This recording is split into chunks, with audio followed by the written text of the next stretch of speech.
Budaya etnis Tionghoa seakan tidak bisa lepas lagi dari kehidupan masyarakat kota Jakarta. Dengan pernak-pernik berwarna merah yang khas, etnis Tionghoa yang berdomisili di Jakarta lakukan perayaan Tahun Baru Cina ke-2567.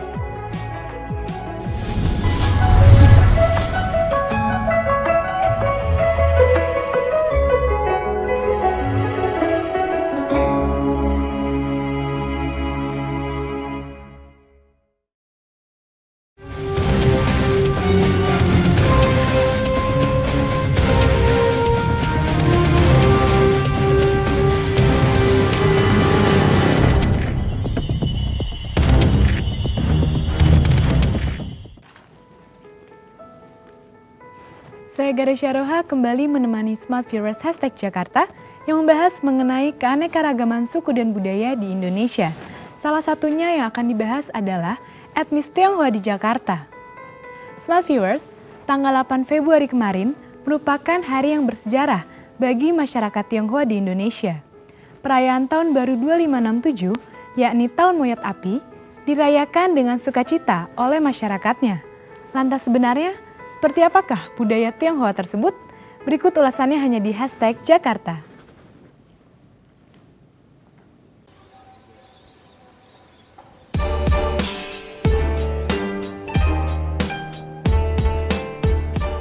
Tionghoa adalah salah satu etnis di Indonesia yang asal-usul mereka dari Tiongkok. Biasanya mereka menyebut dirinya dengan istilah Tenglang atau Hokkien, Tengnan atau Teochew, atau Tongnyin atau Hakka. Dalam bahasa Mandarin, mereka disebut Tangren atau lazim disebut dengan Huaren. Disebut Tangren karena sesuai dengan kenyataan bahwa orang Tionghoa Indonesia mayoritas berasal dari Tiongkok Selatan yang menyebut diri mereka sebagai orang Tang, sementara orang Tiongkok Utara menyebut diri mereka sebagai orang Han. Leluhur orang Tionghoa Indonesia berimigrasi secara bergelombang sejak ribuan tahun yang lalu melalui kegiatan perniagaan. Peran mereka beberapa kali muncul dalam sejarah Indonesia, bahkan sebelum Republik Indonesia dideklarasikan dan terbentuk. Catatan-catatan dari Tiongkok menyatakan bahwa kerajaan-kerajaan kuno di Nusantara telah berhubungan erat dengan dinasti-dinasti yang berkuasa di Tiongkok. Faktor inilah yang kemudian menyuburkan perdagangan dan lalu lintas barang maupun manusia dari Tiongkok ke Nusantara dan sebaliknya.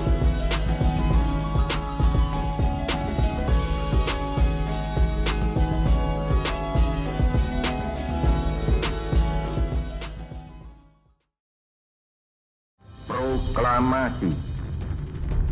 Setelah negara Indonesia merdeka, orang Tionghoa yang berkeluarga negaraan Indonesia digolongkan sebagai salah satu suku dalam lingkup nasional Indonesia sesuai dengan pasal 2 Undang-Undang Nomor 12 Tahun 2006 tentang Kewarganegaraan Republik Indonesia.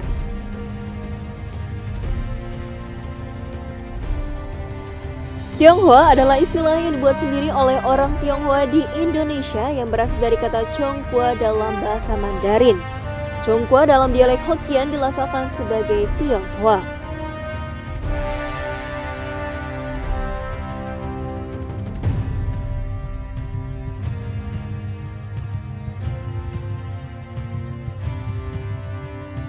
Wacana Chonghua setidaknya sudah dimulai sejak tahun 1880, yaitu adanya keinginan dari orang-orang di Tiongkok untuk terbebas dari kekuasaan dinasti kerajaan dan membentuk suatu negara yang lebih demokratis dan kuat.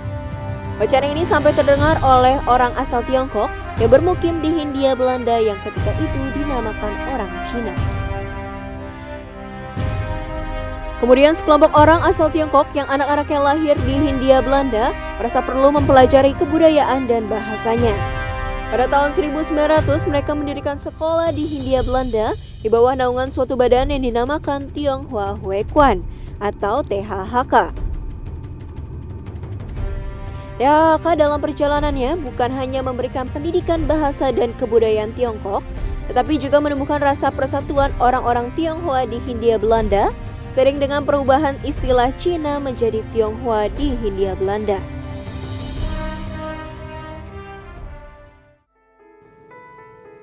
Smart Viewers, penerimaan masyarakat etnis Tionghoa di sekitar kita tidak serta-merta terjadi begitu saja. berbagai gejolak penolakan dan perjuangan telah dilakukan oleh masyarakatnya. Lalu seperti apakah sejarah keberadaan etnis masyarakat Tionghoa dari awal kemerdekaan hingga masa reformasi ini? Setelah Indonesia merdeka, beragam masalah seputar etnis Tionghoa menyeruak ke hadapan publik. Selama Orde Baru, pemerintah melakukan penerapan ketentuan tentang Surat Bukti Kewarganegaraan Republik Indonesia atau yang lebih populer disebut dengan SBKRI, yang utamanya ditujukan kepada warga negara Indonesia dengan etnis Tionghoa beserta keturunannya. Walaupun ketentuan ini bersifat administratif, namun secara esensi penerapan SBKRI sama artinya dengan upaya menempatkan WNI Tionghoa pada posisi status hukum WNI yang masih dipertanyakan. Pada Orde Baru pula, warga keturunan Tionghoa juga dilarang untuk berekspresi. Sejak tahun 1967, warga keturunan dianggap sebagai warga negara asing di Indonesia dan kedudukannya berada di bawah warga pribumi yang secara tidak langsung juga menghapus hak-hak asasi mereka. Kesenian barongsai secara terbuka, perayaan Hari Raya Imlek, dan pemakaian bahasa Mandarin dilarang. Meski kemudian hal ini diperjuangkan oleh komunitas Tionghoa di Indonesia, terutama dari komunitas pengobatan Tionghoa tradisional, karena pelarangan sama sekali akan berdampak pada resep obat yang mereka buat yang hanya bisa ditulis dengan bahasa Mandarin. Satu-satunya surat kabar berbahasa Mandarin yang diizinkan terbit adalah Harian Indonesia, yang sebagian artikelnya ditulis dalam bahasa Indonesia. Harian ini dikelola dan diawasi oleh militer Indonesia yakni ABRI, meski beberapa orang Tionghoa Indonesia bekerja juga di sana. Agama tradisional Tionghoa dilarang yang mengakibatkan agama Konghucu kehilangan pengakuan dari pemerintah.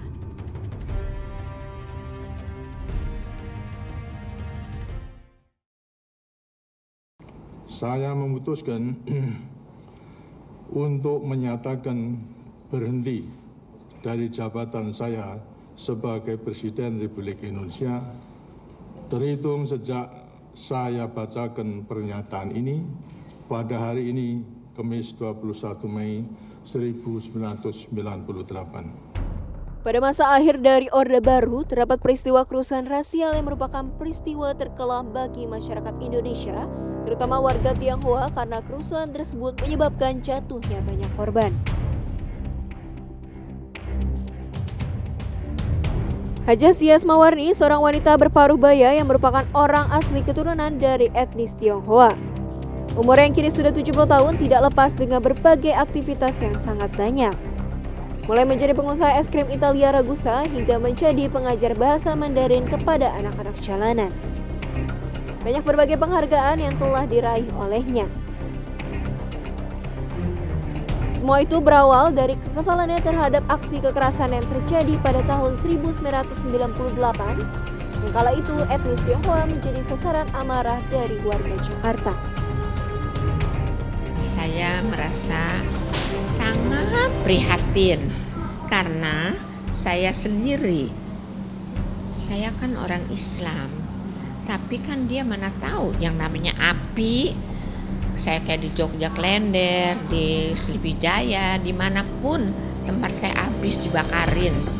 Makanya saya suka sedih deh, kenapa sih anak bangsa kita nggak tahu tahun 98 hancur semua. Bukannya gara-gara saya orang Islam jadi nggak dibakar atau bakar, itu kan api itu nyalanya merembet, tahu nggak? Jadi nggak bisa dipadamkan kan waktu itu. Ya udah kena habis. Jadi saya merasa banget saya harus jadi guru, saya harus ngajar. Lu nggak bayar gue juga nggak apa-apa, asal gue bener-bener mau bantuin. Dan saya terima murid di sini, Duta Merlin, nggak pakai bayar anak-anak belajar sini, nggak pakai makan juga semua nggak bayar. Karena apa?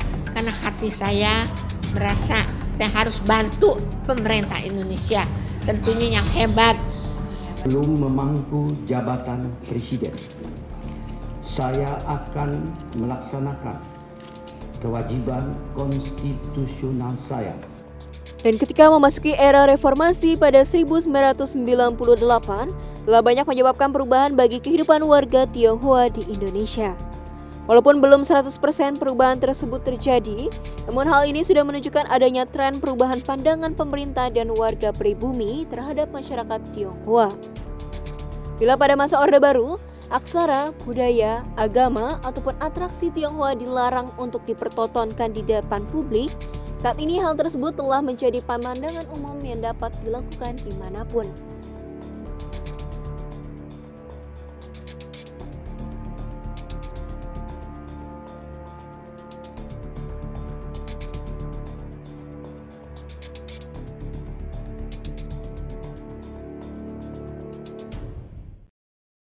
Budaya Tionghoa merupakan budaya yang sudah tersebar ke berbagai penjuru dunia, seiring dengan banyaknya masyarakat Tionghoa yang memilih untuk berimigrasi ke luar negeri. Budaya Tionghoa mencerminkan nilai luhur, kebiasaan, dan bakti kepada leluhur. Meskipun budaya Tionghoa adalah salah satu kebudayaan yang paling tua di dunia yang sudah ada sejak berabad-abad yang lalu, tetapi budaya Tionghoa mampu bertahan hingga saat ini. Sesaat lagi hanya di #Jakarta.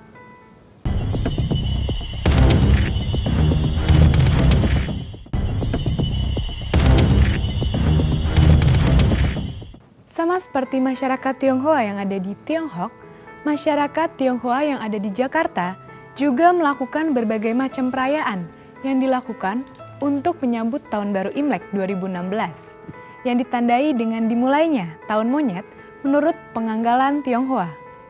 Perayaan seperti apakah yang biasa dilakukan bagi setiap orang yang merayakannya? Adakah makna dari setiap perayaan tersebut? Lalu bagaimanakah perayaan yang dilakukan agar tetap bisa menjaga kelestarian kebudayaan Tionghoa di Jakarta?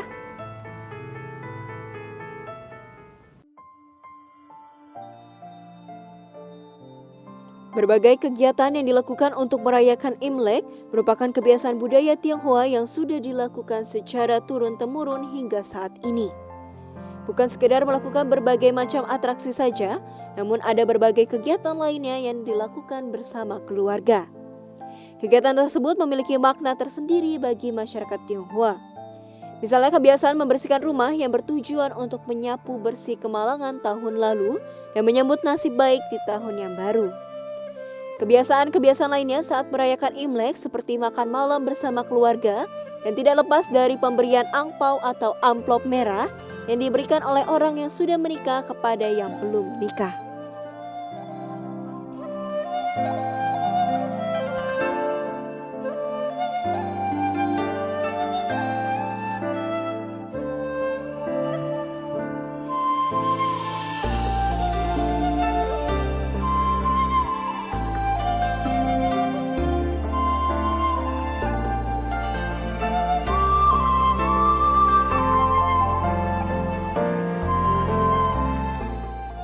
Dengan perayaan dan melakukan berbagai macam kegiatan, merupakan salah satu cara untuk melestarikan kebudayaan Tionghoa yang dapat dikatakan minoritas di Jakarta ini. Namun tidak cukup dengan kegiatan saja untuk melestarikan kebudayaan dalam perayaan Imlek, berbagai ornamen pun dipasang di berbagai tempat untuk lebih memikat masyarakat dalam mengenal maupun melestarikan kebudayaan dari Tionghoa.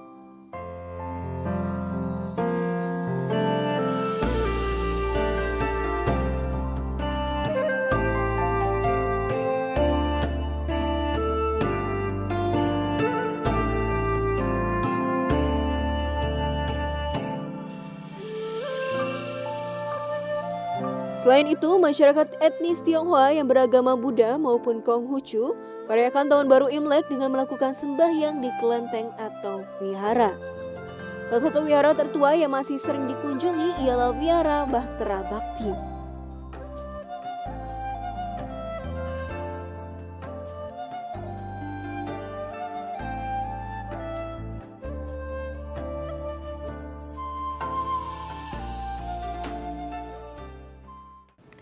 Begitu banyak peninggalan kebudayaan, bahkan kelenteng Jakarta mengenai kebudayaan Tionghoa. Namun, berikut ini merupakan peninggalan tertua di Jakarta yang menggambarkan kebudayaan Tionghoa. Seperti apakah peninggalan tertua tersebut?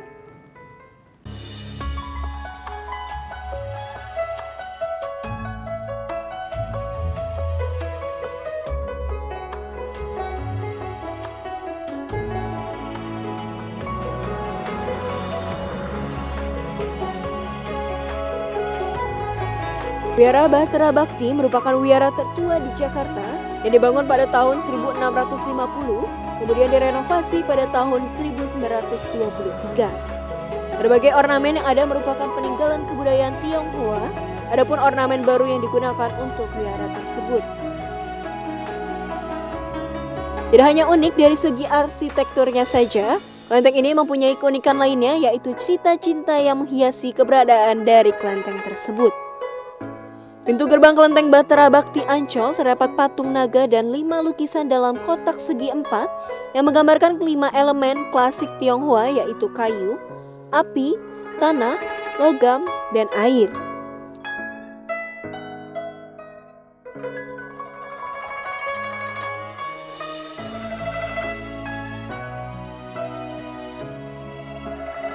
Vihara ini sejaman dengan zamannya Cheng Ho ya. Laksamana Cheng Ho, Sampokong atau Sampo Taijin itu sekitar 1425-an ya. Namun pada saat di tahun-tahun berikutnya terjadi wabah penyakit ya seperti kolera, sempat terjadi ras ya. Jadi mengungsi besar-besaran. Jadi sempat vakum wihara ini. Jadi diketemukan lagi sama arkeolog atau sejarawan Belanda, Tisser dan Lombard itu tahun 1650. Dulunya ini kita bernama Dabogongmyo karena identik dengan menyembah dewa bumi ya. Akhirnya diketemukan, setelah itu direnovasi tahun 1923 itu direnovasi kembali. Terus masyarakat, perkumpulan masyarakat Tionghoa mendirikan, mereka bergotong royong membangun kembali itu tahun 1923 sehingga terbentuk lagi wihara ini ke semula ya, tapi memang bangunannya udah ada gitu loh, jadi cuma renovasi aja karena di sana sini dulu masih ada semak belukar jadi dibersihkan.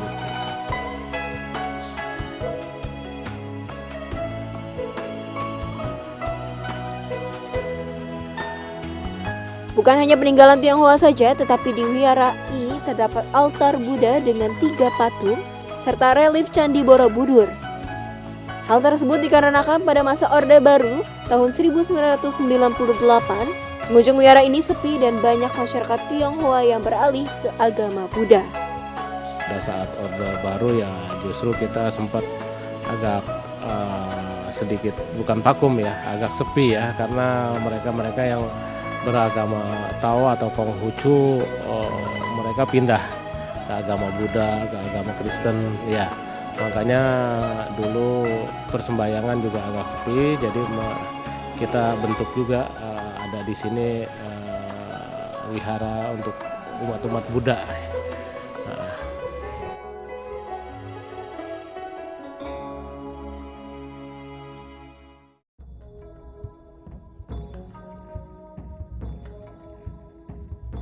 Meskipun dahulu wihara ini pernah sepi dari pengunjung, namun perkembangan wihara pun sangat pesat. Wihara ini sudah ramai dikunjungi kembali. Perkembangan ini juga dikarenakan pergaulan masyarakat Tionghoa yang sangat luas, sehingga mampu membuat beberapa etnis yang ada di Indonesia memiliki keturunan Tionghoa juga. Semakin luas penyebaran Tionghoa tersebut mampu mengembangkan pengunjung yang datang ke wihara.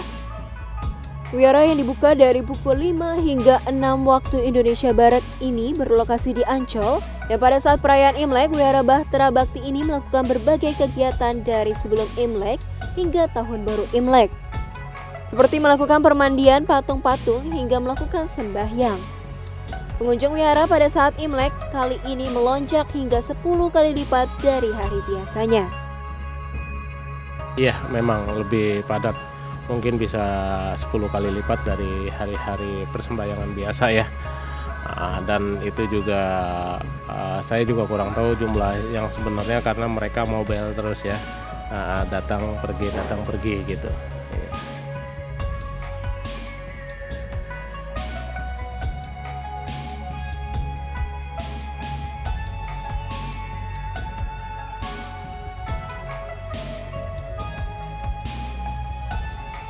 Tidak hanya perayaan di wihara saja, namun pada masyarakat etnis Tionghoa yang memiliki agama Islam juga melakukan perayaan yang sedikit berbeda, yakni hanya berpartisipasi dalam undangan acara makan bersama dan tidak membuat perayaan khusus di tempat ibadah mereka yakni masjid. Salah satu masjid yang memiliki karakteristik Tionghoa adalah Masjid Lao Tse yang didirikan pada 9 April 1991. Masjid ini memiliki arsitektur yang unik karena pada setiap sisi dindingnya dihiasi oleh lukisan kaligrafi yang mengkombinasikan bahasa Arab dengan bahasa Mandarin.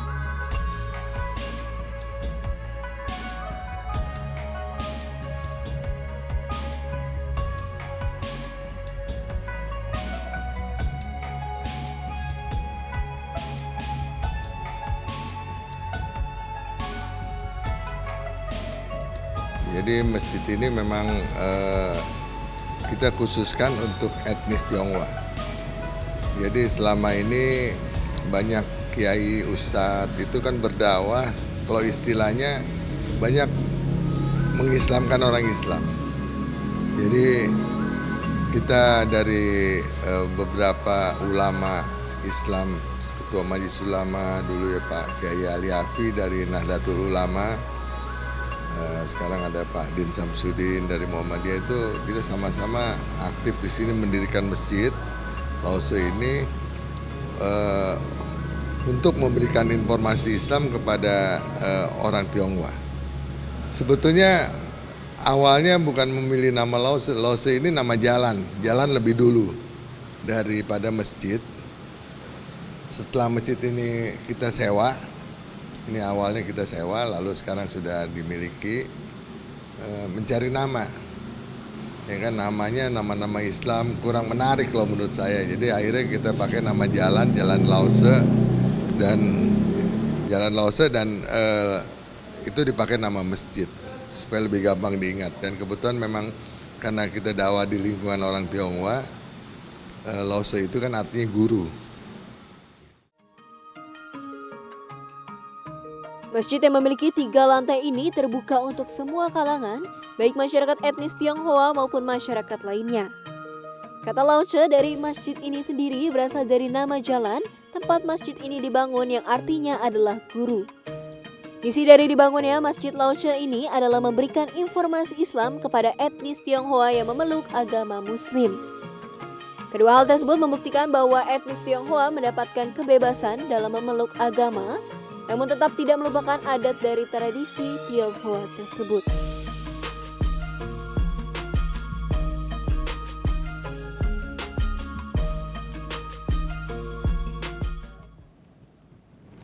Bukan sekedar berbagai festival ataupun ornamen Imlek saja. Salah satu perayaan Tahun Baru Imlek yang diselenggarakan pada 8 Februari 2016 lalu juga diperingati dengan melakukan sembahyang bagi yang merayakan. Dan berikut adalah salah satu kelenteng yang paling banyak dikunjungi pada saat menjelang Imlek ataupun sesudah Imlek. Sesaat lagi hanya di #Jakarta.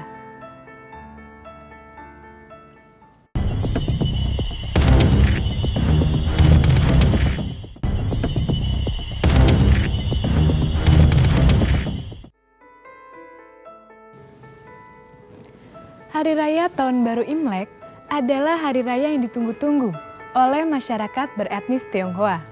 Selain tradisi mengunjungi sanak saudara, berbagai ampau, dan makan bersama keluarga, biasanya masyarakat Tionghoa mengunjungi kelenteng untuk beribadah di hari Imlek.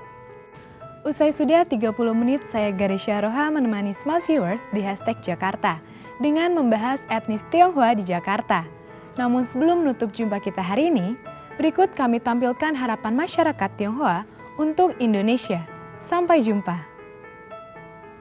Ya, kalau untuk harapan saya untuk wihara ini ya semoga pengunjung-pengunjung yang regenerasi anak-anak muda bisa bersembahyang di sini dan meneruskan tradisi-tradisi Tionghoa yang sudah ada ya sudah mengakar, karena siapa lagi kalau bukan mereka-mereka.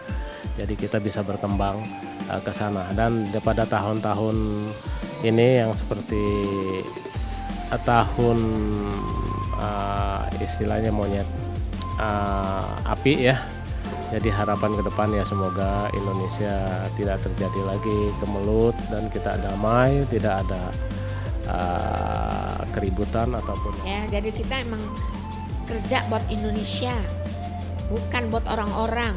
Malah saya kalau di jalanan ketemu orang saya bilang, aduh kamu nggak usah deh kerja-kerja ke luar negeri. Memang katanya gajinya gede, tapi karena kurs kan, tahu ya, Indonesia 1.000, Singapura 10.000, ya tentu aja banyak, tapi dipakai buat ini itu juga habis. Dan emang bisa kirim buat bawa pulang, itu juga bisa. Saya anjurin, belilah tanah, kembangkan pertanian kita. Nanti kalau kita benar-benar pada baik, bersatulah nak, seluruh Indonesia, akhirnya kita bisa tahun 2050 negara terkaya di dunia. Karena orang-orang semua belinya sama kita. Tapi kalau kita maunya berantem, maunya tawuran, nggak bisa jadi. Kalau kita pada baik, semuanya bisa kaya. Kalau harapan saya supaya negara kita ini Indonesia damai. Jangan jadikan agama itu jadi perpecahan. Karena kita ini berbhinneka tunggal ika, dan kebetulan saya termasuk salah satu suku Tionghoa yang ada di Indonesia. Kalau dulu Cina, kalau sekarang dirubah jadi Tionghoa. Nah itu kebetulan salah satu suku, ya kan, ada Jawa, Sunda. Nah saya salah satu suku. Nah kita orang Indonesia semua, kita harus membela negara dan bangsa kita untuk kemajuannya, itu yang paling penting.